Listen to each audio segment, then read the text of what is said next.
I wrote a Sonic fanfiction and had some free time in May, and this video is the product of that. If you think the Dark Age or second half of the Meta era was tough to sit through, imagine what it must have been like in the mid-90s. Between Sonic 3 in 1994 and Adventure in 1998, all you had were mediocre Game Gear spin-offs that you could finish in an hour or two. This wasn't always meant to be the case. Sonic Team worked on Sonic Extreme during this time, and I can only describe the process as first-time labor that killed both the mother and child. Thanks, Yuji Naka, Balan Wonderworld deserved to fail. Because of this, Sega had Traveler's Tales handle the holiday releases, giving us Sonic 3D Blast in 1996, and with some oversight from Sonic Team, Sonic R the next year. Fun fact, Traveler's Tales only had 8 months to finish the game, so they used the Formula 1 concept they already had to speed things along. When you look at the level design, however, it's clear that Sonic Team wanted to salvage some kind of platforming action after Extreme opened itself up for a What Happened episode. Regardless, the game came out for the Saturn, and 1 year later on the PC, this version getting ported to the Sonic Gems collection in 2005. Another fun fact, as a dumb little pea-brain middle schooler, I got the Gems collection for Sonic R. I wouldn't get my Saturn for a couple years, and this was a pre-Origins Plus era, so many of those Game Gear games were otherwise unavailable. The Gems collection didn't stop me from wasting money on this thing. Boy, am I a dipshit. Also, this was here. Maybe I'll cover this game in the future. What is it with Sonic games and catchy menu themes? Getting into the game, we have your typical modes. Grand Prix, time trials, multiplayer for when your Mario Kart Double Dash disc doesn't work, and the options. We start off with 4 characters, Sonic, Tails, Knuckles, and Amy, and there are 5 tracks. 5. Cinco. 6. There are more characters than tracks. This is what happens when you have less time to make a game than to make a baby. I'll stop with the pregnancy references, I promise. The first course is Resort Island, and upon starting the game, you'll notice 3 things. First, the controls are weird. If you treat this game like you would a platformer, Doubled Knuckles is gonna kick your ass, especially on original hardware where this is your controller. You can either hold forward or the B button to accelerate, but the characters have tank controls, so the B button is the only logical option. L and R let you make sharper turns, pulling back puts you in a role that's only useful for sharp drops, like this one part of Radical City and nowhere else. And the A button varies depending on the character. Second thing is the music. Aside from the very simple menu theme, the game's OST is all incredibly cheesy dance/pop songs composed by Richard Jacques, with lyrics by TJ Davis. They don't fit at all, they don't loop well, and I wouldn't have it any other way. Why these songs work so well, I have no idea, but they do. Work It Out and Supersonic Racing are my favorites, but all of them are great. Third thing is the level design. Despite being a racing game, the courses are very open, with several different paths to go down, and this is what I meant when I said Sonic Team wanted to salvage some platforming action. Not only can you find strangely powerful shortcuts, but it's these paths that often have the 2 main collectibles, Sonic Tokens and Chaos Emeralds. These are your real goal. If you just play through normally, you'll finish faster than this video ends. There are 5 tokens scattered around each track, some slightly off the main path, others behind gates that you have to pay rings to enter. Collect all 5 and place in the top 3, and you'll start a race with an unlockable character. You're not allowed to collect Chaos Emeralds during these, so just win with ease. The Chaos Emeralds always have you pay rings and are usually off to the side more. Resort Island here only has 1, but the rest all have 2, including the elusive orange emerald that we've only seen once before, and will never see again.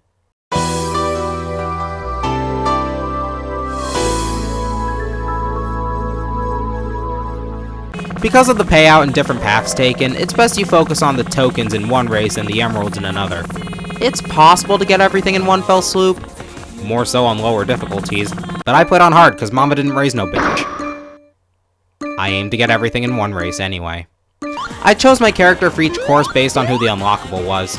Resort Island's unlockable character is Metal Sonic, who never thought to jump over the water. What an idiot. The course is really short, especially with the right route. You can finish in under a minute. Next is Radical City. It still has its fair share of different paths, but it's far less open and thus feels more like a racetrack. So, how about the graphics? Even looking at the Saturn original, the graphics are impressive for the system. There wasn't anything like this on the Saturn. Knights came close, I guess, but that was it. The PC version here smoothed things out, improved the draw distance, and added some weather effects. Snow freezes the water over and lets Egg Robo take shortcuts that it otherwise can't cross because the water acts like grass in Mario Kart. Yeah, I only mentioned the Egg Robo there. Everyone else either floats or can cross through other means, besides this massive river. It also adds ice physics! The game's slippery enough as is! The rain makes things slippery too, but not quite as much. The unlockable character for this course is... Oh, hello, Satan! Tailsdoll didn't think to skip over the river like I did. What an idiot. Well, he's dead. Regal Ruin is the opposite of Radical City, feeling much more like a Mario 64 level, and not always in a good way. Look at this turning! Unless you're gathering tokens, there's no reason not to take this path here. The Chaos Emeralds crest the outside of the track, and you can get 4 of the tokens in just 1 lap. The unlockable character is Egg Robo. You'd think he'd be on the next course.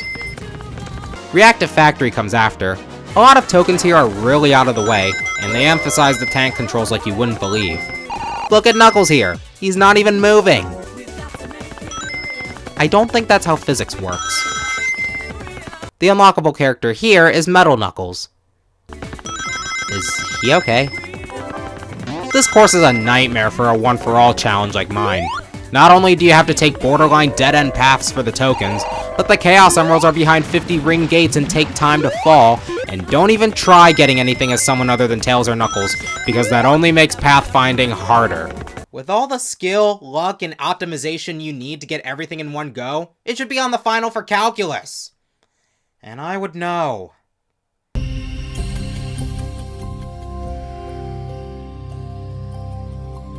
You're best off opening the gates and then getting the emeralds on the next lap. Thanks, Radical Soda. Radiant Emerald, which you can only unlock after playing the other 4, is the exact opposite of Regal Ruin. It only has 2 shortcuts, no tokens, and no obstacles. The weakest in exploration, but the best as a racetrack. Something about it seems familiar. Don't know why. The music here varies depending on the character. It's normally Diamonds in the Sky, but if you get all the Chaos Emeralds, you unlock Supersonic, and playing as him gives you Supersonic Racing for the background, which fits surprisingly well, possibly better. I know I made the joke about Tailsdoll earlier, but the real Satan is someone who plays as Supersonic in multiplayer mode. The character roster is the definition of unbalanced. You know something's wrong when I, of all people, can rank them accurately. Sonic is like his Forces incarnation. He's the fastest and can double jump, but has bad handling. Tails has average stats all across the board but can fly, which makes water a non-issue. Knuckles is the character for first-timers. Decent speed, good handling, and while his glide is heavy, it's still a glide. Amy sucks. Her car is slower than my brain, it can't turn while it's boosting, and while it can drive over water, it's still not as fast as on land. Finishing Radiant Emerald unlocks Eggman. Still kinda slow and has a worthless missile, but has good handling. Metal Sonic, Metal Knuckles, and Egg Robo aren't different from their organic counterparts, aside from the fact that Egg Robo can't jump, meaning it can't cross any water. But the Tailsdoll is laughable. Bad speed, bad handling, floats forever. If you've already unlocked Supersonic at this point, you're not going to win on hard mode. I'm sorry, you're just not. Supersonic is perfect in every stat, and doesn't have any handicaps like in the Riders games. Like, there's really nothing left for you at this point with Supersonic. In fact, the game's already over. Seriously. How is it that each racing game I play gets more and more limited? Now, there are some extra modes within time trials to play. There's the basic form, a form where you play in reverse. I actually like this. It was 22 years before Mario Kart Tour, and it's fun to see how the paths differ in this direction. There's also a mode where you collect randomly placed balloons. It's something you finish in either 2 minutes or 12. Seriously, not only did I learn that the music doesn't even loop properly, but my capture card tried to kill itself while I was recording. Finally, there's... Wait a minute. This is tag mode. If I remember correctly, this is how you summon Satan. Yeah, you know that old creepypasta. Win a round of tag mode with Tailsdoll and the game will shut off and the doll will kill you. This shouldn't be hard. This is hard. With how crappy Tailsdoll controls, the unlockables turning much better, and the inexplicable lack of brakes, it took me 4 retries spanning 20 minutes to finally win. I'm coming, Satan!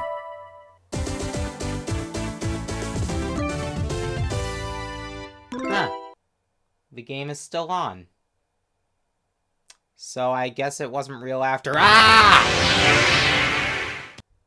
Well, now that I'm dead, I get to meet Sonic in real life. In the meantime, I gotta wrap things up here. Sonic R scraped the surface of a great idea. I mean, a Sonic racing game on foot with varying differences between the characters has tons of potential, but this game is far too limited for its own good. Weak controls, 5 tracks, and severe balance issues make it so that this game can never be anything more than a fun distraction for an hour or two.